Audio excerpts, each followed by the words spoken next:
Maka pada saat 27 Oktober 2017 di Istana Negara di hadapan Presiden ketiga konferensi dokter-dokter militer sedunia, saya mengatakan waspada terhadap perang biologi yang bisa berdampak kepada epidemi. Tidak lama kemudian COVID. Iya.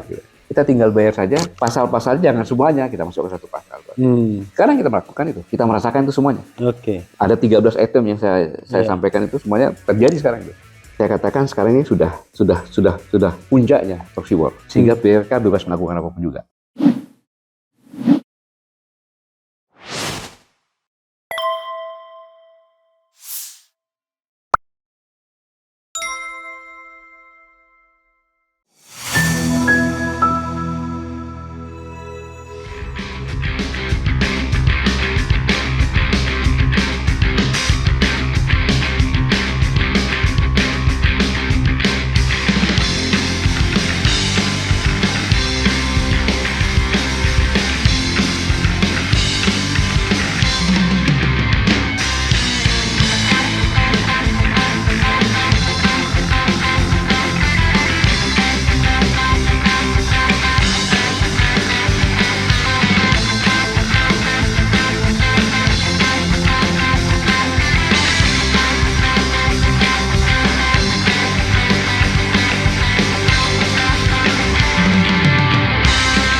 Oke.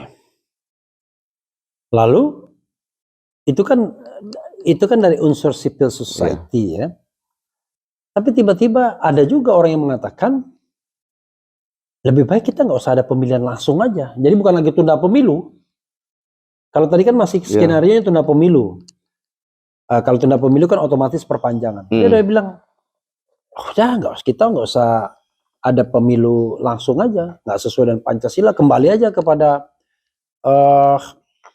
undang-undang dasar yang lama, yang murni katanya kan. Wah, kalau kembali pada undang-undang dasar yang lama kan berarti tidak ada pemilihan presiden secara langsung lagi. Itu gimana pendapat Pak Gatot atau kami? Ya, sekarang ini kita tidak bisa berharap kembali ke Undang-Undang 45 dalam saat ini. Tentunya perlu proses kan gitu kan. Perlu proses. Karena memang seharusnya kita berdasarkan pengalaman sejarah juga kan. Iya. Tahun 59 itu kan kembali lagi ke udah setelah sekian lama gitu. Tapi ini kan perlu proses. Proses yang cepat ya proses dekret. Apakah mungkin kan gitu kira-kira. Ini orang berangan-angan ini saya pikir bagus-bagus saja. Kenapa? Dengan pengalaman reformasi yang berjalan sekarang ini kan perlu kita evaluasi lagi kan gitu. Iya. Tapi sebenarnya gini, Bung Raffi. Kalau lihat secara globalnya ya, bahwa kejadian sekarang ini pasti berkaitan dengan kegiatan-kegiatan yang masa lalu. Semua ini berpulang lagi kepada sebuah teori. Teori Thomas Malthus. Ya. Di mana percepatan pertambahan penduduk ukur kali-kali. Logistik adalah jumlah-jumlah. Ya kan? 4 kali 4, 16 dan seterusnya. Kalau lagi 4 tambah 4 cuma 8 dan seterusnya lagi. Dan ini terbukti. Waktu itu saya katakan tahun 2021, 8 ternyata meleset 2022. Jadi 2022 pada kalau tidak salah bulan November, kita itu sudah 8 miliar orang. Jumlah penduduk dunia. Jadi jumlah penduduk itu seperti deret ukur. Percepatan. Iya, percepatannya. Jadi lompat kali-kalian. Kalau logistik tambah-tambahan. Iya, kalau pekerjaan, lowongan pekerjaan juga lebih kering lagi seperti deret hitung katanya. Gitu. Nah, berdasarkan penelitian itu bumi ini hanya bisa menyanggah 4 miliar orang. Padahal beberapa tahun yang lalu sudah 5 miliar. Tuh. Ya. Sekarang 8 miliar. Ya. Sehingga ketika jumlah 7 miliar, itu dibuktikan bahwa orang meninggal satu hari itu 45.000 anak meninggal dunia. Tahun 15 juta. Ya. Anak meninggal karena kelaparan, kurang gizi. Ya. Karena bumi udah overload. Ya. Mengacu pada ini, saya loncat lagi bahwa sekarang ini terjadi perebutan yang luar biasa kan gitu. Terhadap untuk makan gitu sebenarnya. Kemudian saya loncat ke peak oil theory. Di mana minyak sudah puncaknya akan habis. Kira-kira tahun 2050 habis. Ini dibuktikan bahwa pada saat itu, saya bicara itu kurang lebih 2014, perang dapat dikatakan 90% itu di Arab Spring, dan semuanya berlatar belakang minyak. Oke. Gitu. Dan saya katakan nanti ini akan berubah. Begitu minyak habis, akan berubah. Dan peak oil theory itu yang melahirkan, saya katakan akan lebih efisien. Dulu saya mengatakan kalau kita ke toko di rumah saja, pakai video lihat, oh di situ ada bos kan gitu. Saya cari sepatu bos, saya telepon ini. Jadi ternyata sudah lebih maju sekali sekarang kecepatannya gitu. Ada Gojek, Gosen, ada segala macam gitu. Nah, ini dari lahirnya peak oil theory. Nah, dari dua ini maka ke depan itu yang berbuat bukan minyak. Tapi ya energi juga, pangan, air atau ekonomi. Gitu. Maka saya waktu itu melahirkan sebuah teori. Yang tadinya perang itu ada di Arab Spring, akan bergeser ke sekitar ekuator. Khatulistiwa. Karena khatulistiwa itu nggak pernah musim dingin dan tempat pusingan, energi berkumpul di situ, air di situ, karena logistik juga di situ, makanan juga di situ. Indonesia termasuk. Ya, apalagi Indonesia kan namanya. Jadi akan berkisar sekitar ekuator dan perubahannya perubatan ekonomi. Dan sekarang sudah mulai terlihat Laut Cina Selatan dan sebagainya. Nah, kondisi ini akan berkaitan dengan yang dikatakan elit global. Maka pada saat 27 Oktober 2017 di Istana Negara di hadapan Presiden ketiga konferensi dokter-dokter militer sedunia, saya mengatakan waspada terhadap perang biologi yang bisa berdampak kepada epidemi. Tidak lama kemudian COVID. Nah, dari ini sekarang sudah mulai terlihat, Bung Raffi. Ternyata waktu itu saya katakan ini nggak mungkin dikatakan vaksin, mungkin namanya lain lagi bukan vaksin. Karena kalau vaksin itu kan virus yang diternak, kemudian dilemahkan, diuji coba dulu kepada binatang, binatang segala macam, kemudian ke binatang mamalia, kemudian baru ke manusia berbagai umur coba. Tapi ini masa 3 bulan sudah ada vaksin? Kan gitu. Kita harus waspada ini. Dan ternyata berdasarkan penelitian, nanti bisa dicek dari berbagai penelitian, vaksin ini berdampak pada reproduksi. Reproduksi. Jadi pria-pria itu bisa bikin mandul. Mandul. Sekian persen lah kurang lebih. Jadi ini adalah yang teori tadi, bagaimana mengurangi jumlah penduduk. Atau merawat jumlah penduduk. Dulu karena KKB itu tidak berhasil kan gitu. Mungkin yang seperti ini. Nah, lepas dari itu semuanya, bahwa perebutan ekonomi itu di ekuator. Di ekuator tuh dari semua negara-negara ekuator yang ada di dunia ini, di bumi ini, Indonesia yang paling dominan. Yang paling kaya. Yang paling kaya. Jadi orang akan memperebutkan ini. Jadi kondisi sekarang ini tidak akan lepas dari situ. Oke, saya kalau misalnya masuk kepada isu itu ya, isu perebutan sumber daya. Kalau isu perebutan sumber daya ini, apakah itu antar negara atau ke beyond dari the state? Jadi sebenarnya yang berkelahi ini kelompok-kelompok bisnis misalnya, kelompok-kelompok kepentingan. Jadi sudah beyond dari negara, bukan yang bertanding itu misalnya Cina melawan Amerika Serikat, tapi yang bertanding itu korporasi yang ada di Cina melawan korporasi yang ada di Amerika, tapi korporasi yang ada di Amerika melawan korporasi yang lainnya juga, atau gimana sebenarnya pola untuk perebutan ekuator itu kalau menurut Pak Gatot? Ya, kita bisa melihat sebuah teori perang ya.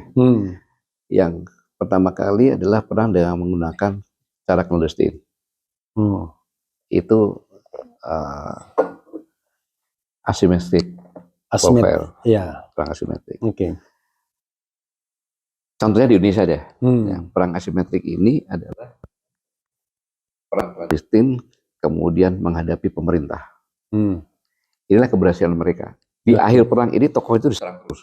Soal korupsi, mereka berhasil. Keberhasilan dari perang asimetris ini adalah perubahan. Perubahan kepemimpinan terutama. Ya. Dari situ bersamaan itu, maka dilanjutkan dengan perang proksi. Perang menggunakan boneka-boneka dengan orang-orang. Ya. Mereka masuk ini mendompleng, tapi itu merupakan sebenarnya satu korporasi yang mengerjakan itu gitu. Nah, ini masuk, makanya orang reformasi kaget tiba-tiba kan, kenapa amandemen undang-undang itu dilakukan? Kayak gitu. Ini adalah proksi. Makanya begitu 2015 saya di UI, Pangkostrat itu saya paparan, perang proksi adalah masyarakat, mahasiswa yang saya tanyain, kalau kamu sebagai presiden di negara lain mengambil Indonesia gimana caranya? Beli undang-undang. Gimana caranya? Pangkostrat pura-pura nggak tahu katanya. Dia bilang gitu. Mahasiswa dia bilang. Kan di komisi itu berapa orang sih? Nggak sampai 40 orang ke komisi. Kita tinggal bayar saja. Pasal-pasal jangan semuanya kita masuk ke satu pasal. Sekarang kita melakukan itu. Kita merasakan itu semuanya. Ada 13 item yang saya sampaikan itu semuanya terjadi sekarang itu. Cepat sekali 2014, 16 sudah terjadi. 17, 18 sudah semuanya terjadi. Nah, sekarang ini meningkat lagi kepada neo-cortex war. Perang pemikiran dan narasi. Karena mereka udah berhasil dengan ini. Kondisi sekarang ini neo-cortex war. Neo-cortex war. Nah, sekarang ini hasil dari proksi ya kondisi sekarang ini. Gitu. Neo-cortex war ini contoh saja di Indonesia sekarang ini. Adalah dengan lahirnya Kepres Presiden tahun 2022 tentang HAM. Pernyataan HAM masa lalu ya. Masa lalu. Pelanggaran HAM berat masa lalu kan, bentuk tim dan sebagainya itu Kepres itu. Kemudian lahirnya pernyataan Presiden. Saya Presiden Jokowi selaku kepala negara menyatakan dan terus dan benar telah terjadi pelanggaran HAM berat kan gitu. Terus muncul instruksi Presiden tanggal 15 Maret yang diberikan segala macam yang pernah saya sampaikan itu. Kemudian juga Kepres pada tanggal yang sama itu. Konteksnya sebagai perang pemikiran apa itu? Saya katakan sekarang ini sudah puncaknya proxy war, sehingga mereka bebas melakukan apapun juga. Bayangkan, Bu Rafli, ya kan? Anar Gonggong menyampaikan bahwa benar pada tahun 65 terjadi pemberontakan. G13 PKI. Ya. Oleh PKI. Oleh PKI dengan Dewan Revolusi, ya kan? Nah, kemudian ketika dengan Dewan Jenderal. Dewan Jenderal. Yang dikatakan oleh Presiden Jokowi ini dengan tulus sebagai kepala negara telah terjadi pelanggaran HAM berat. Dan akan memulihkan korban. Terjadi pelanggaran HAM berat yang dikatakan oleh kepala negara, itu berarti yang melakukan namanya pelanggaran HAM berat itu adalah genocide. Ya kan? Crime against humanity. Ya, itu pembunuhan semua suku atau sebagian, ras, agama, atau kelompok kan gitu. Dan kejahatan yang terhadap kemanusiaan, yang struktur, sistematis kan gitu. Yang struktural. Yang bisa melakukan itu apa? Ya negara, aparatur negara. Aparatur negara, aktor kan? Pada siapa? ABRI kan gitu. Bagaimana ABRI, ya kan, yang memberantas pemberontakan atas perintah. Setelah perintah 11 Maret itu perintahnya. Ya kan? Dan pelanggaran itu kalau di beberapa titik, itu pasti ada yang mengkoordinir. Maka pada itu kan Letnan Jenderal Soeharto, kan gitu. Dan diperintah oleh Presiden Soekarno, benar nggak? Bukti itu pada proklamasi kemerdekaan Republik Indonesia ke-26. Ke-21 tahun 1166. Bung Karno kan mengatakan, saya ucapkan terima kasih telah mengamankan negara, menyelamatkan negara, mengamankan Bung Karno, mengamankan keluarga Bung Karno dengan ajaran Bung Karno. kepada Letnan Jenderal Tni Soeharto. Berarti kan jelas Bung Karno yang perintahkan. Berarti Bung Karno kena, Letnan Jenderal Soeharto pada saat itu kena, dan ABRI kena. Karena tadi struktural tadi ya. Struktural tadi. Nah, ini kan satu hal yang sangat luar biasa. Seorang presiden sebagai kepala negara menyatakan ini. Padahal, Rafli, sebagai ahli hukum, apakah boleh menyatakan telah terjadi pelanggaran berat tahun 65-66? Seharusnya kan pelanggaran berat peristiwa A. Iya. Ini kejadian tanggal sekian, sampai tanggal sekian mungkin. Ya, jangan gelondongan lah. Jangan gelondongan seperti itu. Iya. Ya. Sebagai kepala negara, berdasarkan Undang-Undang Nomor 26 tahun 2006, tahun 2000 ya. Tahun 2000 Pengadilan kan? HAM. Apabila kejadian sebelum diundangkan itu, Iya. maka harus menggunakan pengadilan ad hoc. Iya. Nah, di dalam pengantar, tim telah berkoordinasi dengan Komnas HAM. Iya. Komnas HAM itu lembaga yudisial bukan? Ya, dia tergantung fungsinya. Ketika dia melakukan proses penyelidikan, dia menjadi lembaga yudisial. Tetapi ketika dia membuat statement non yudisial, ya maka dia lembaga non yudisial itu menurut penilaian saya. Ya, kemudian kalau dia yang menentukan pelanggaran berat, kan dia tidak bisa secara yudisial. Kan gitu. Dia hanya menodongkannya ke Kejaksaan Tinggi. Oke. Kan gitu. Artinya dia bukan penyidik, dia penyelidik dia. Penyelidik kan ya, gitu. Dia penyelidik dia.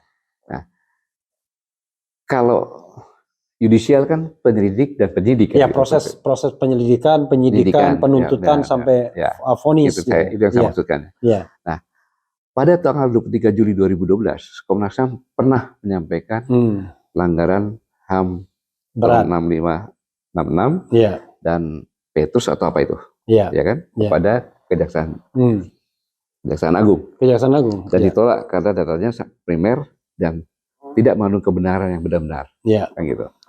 Nah, ini dipakai sebagai landasan, kan nggak bisa dong. Iya kan.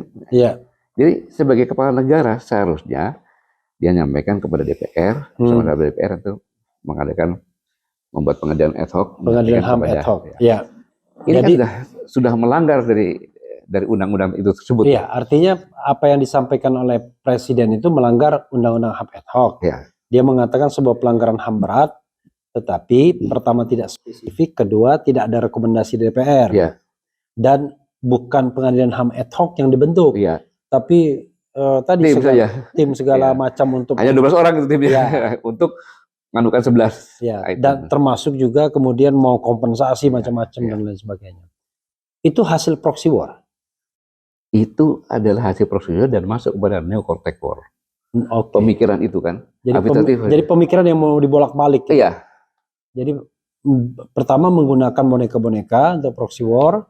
Setelah berkuasa proxy war, sekarang dia mau balik logika orang. Yang A jadi B, B jadi A. Yang berkhianat menjadi pahlawan, yang pahlawan jadi pengkhianat. Oke. Nah, Pak Gatot, saya ingin masuk satu titik ya mengenai capres. Tadi kan dikatakan proxy war-nya itu ya mungkin legislator beli undang-undang ya. Itu kan proxy war yang ketengan. kita. Pak Gatot melihat nggak proxy war yang lebih besar, yaitu beli calon presiden. Dan apakah itu sudah terjadi atau bukan, saya nggak bisa jawab. Tapi pertanyaan saya adalah, kalau tadi cuma beli undang-undang ketengan begitu, Pak Gatot melihat nggak proxy war yang beli calon itu? Sekarang gini aja, baik sebelum 2024 maupun kemarin. Ya, sesuatu itu kan tidak bisa dikatakan beli, tapi bisa kita merasakan kan. I see. Sekarang untuk jadi presiden perlu uang berapa sih? Ya triliunan yang jelas. Triliunan. Kan? Uangnya dari mana? Uangnya dari mana? Begitu kan? Jadi mau nggak mau artinya? Iya, nggak mau. Kalau tidak ikuti itu, mana bisa jadi presiden kan? Iya. Kan katanya tahun-tahun lalu juga sama aja seperti itu. Jadi ya yang saya katakan itu yang dikatakan bahwa elit global itu ditutupi oleh oligarki. Gitu. Oligarki yang bekerja. Elit global, oligarki, pemimpin formal. Saya iseng-iseng malah. Dari calon-calon yang disebutkan itu tanpa harus menyebut nama, Pak Gatot melihat ada potensi. Saya katakan pasti ada. Pasti ada ya. Karena kecenderungan elit global melalui oligarki itu pasti masuk dia. Iya. Gak mungkin gak masuk. Karena ada ruang kosong kan. Artinya iya kan. Dan ya mereka pasti masuk karena dibutuhkan. Jadi mereka dibutuhkan dan mereka butuh itu. Gitu. Iya. Mereka butuh dan mereka dibutuhkan. Gitu. Wah ini gawat juga. Jadi saya kan sering mengatakan pemilu kita ini pemilu comberan, jorok pemilunya. Dan mahal. Bagaimana mungkin mau jadi presiden triliunan. Sementara kita tahu bahwa kalau dia berpikir uangnya sendiri nggak mungkin kan ya.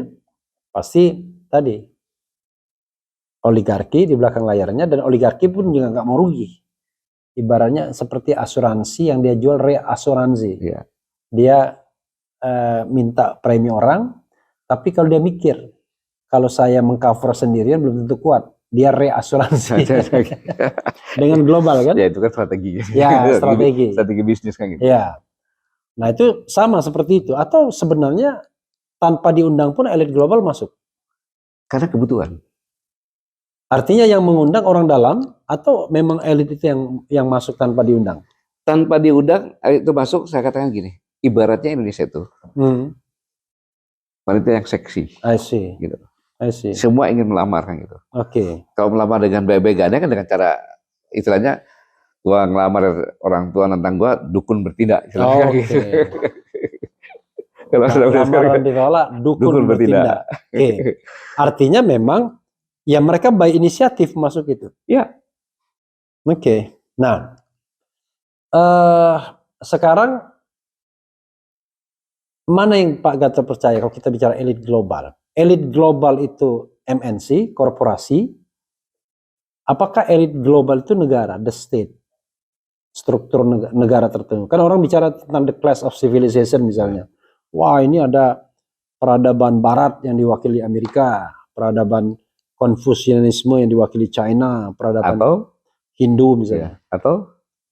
Atau sebenarnya pertarungannya bukan di negara yang mewakili peradaban itu, kan itu kelompok dominan ya.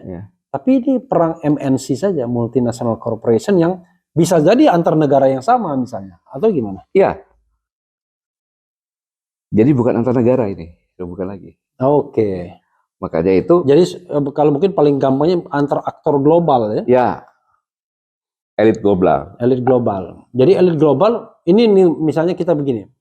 Bisa jadi elit global itu punya kepentingan sama antara satu elit global dari Cina, elit global dari AS, bersatu berperang melawan elit global dari negara. Itulah yang saya khawatirkan. Itu saya khawatirkan. Kalau kita tidak waspada, negara ini bisa pecah. Oke. Sekarang gini. Karena mereka. Logika berpikirnya ya. Logika berpikirnya. Tolonglah Bung Raffi, negara yang kuat. Iya. Saya juga kuat. Iya. Kalau perang kan habis-habisan. Iya. Ya kan. Katanya. Ini kan udah tingkat-tingkat ini udah tingkat-tingkat bisnisnya tinggi kan. Iya. Ya, apa sih yang lu mau? Daripada kita bisa, kita bagi-bagi deh. I see, I know. Nah, sangat mungkin bisa terjadi. Jadi mereka nggak mau hancur di tingkat sana. Iya. Ngapain kita hancur-hancuran? Indonesia aja yang kita hancurin. Kita bagi-bagi aja kan? Iya, dibagi-bagi. Lu bagian sini, lu bagian sini, lu bagian sini. Dan lu punya proksi yang mana? Nanti tinggal perintahkan proksinya. Ya, lu punya kepentingan yang mana gitu loh. Iya. Ya kan? Oh, gua Kalimantan deh. Ya udah, gua Papua, gua ini. Ya udah, Papua terus setuju. Tinggal mencari proksi atau menggerakkan proksi yang tinggal gerakkan aja proksi yang udah ada kok. Ya Oke. Kan? Sekarang udah mulai benih-benih udah mulai muncul kok. Itu kalau kita perjalanan ya, misalnya kita percaya bahwa kita sudah dikuasai oleh proxy war itu yang menurut Pak Gatot sudah selesai.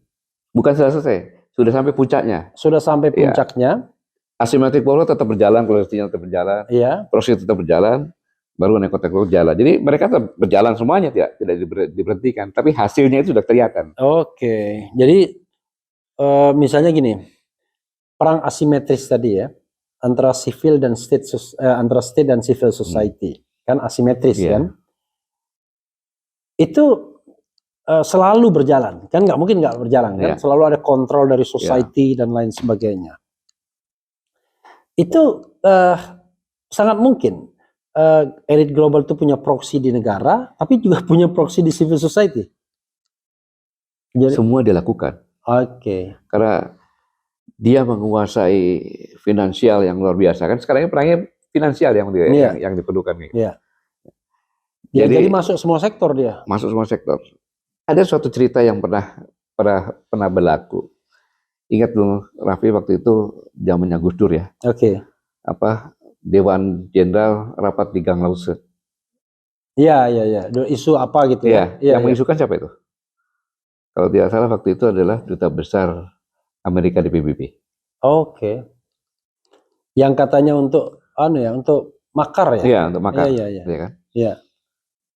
Saya ditanya sama bos saya waktu itu. Tot, gue merapat nih ini. Lause itu apa? Restoran ya? Gang Lause lah pokoknya. Gang. Oke. Dia bilang, Pak, Bapak berapa dinner yang ada di situ? Nggak ada, Tot. Udah gue yakin kan? Nggak ada. Nah kalau gitu, Pak, sekarang kan rupiah kan terpukul, Pak. Karena Dewan Jenderal terpukul. Bisa nggak, Pak? Kalau saya termasuk elit global, saya yang buat seperti itu, saya borong semuanya, habis itu Bapak menyatakan tidak ada Dewan Jenderal, normal lagi, saya udah untung dari sisi itu. I see. Cukup mudah dong untuk mengambil caranya. Ya itu sama dengan ketika kita krisis finansial kan. Orang tahu kita sudah punya utang luar negeri, jatuh temponya kapan, kan akhir tahun kan. Itulah saat untuk gebuk. Dan orang mengambil keuntungan sebesar-besarnya dari situ. Misalnya, wah itu saatnya jual dolar mungkin, karena orang butuh dolar kan, jadi dolar tinggi kan misalnya. Itu kan alami kan misalnya. Tapi ini kan dibuat. Jadi bisa pertengahan tahun. Cuma hanya isu saja gitu. Iya.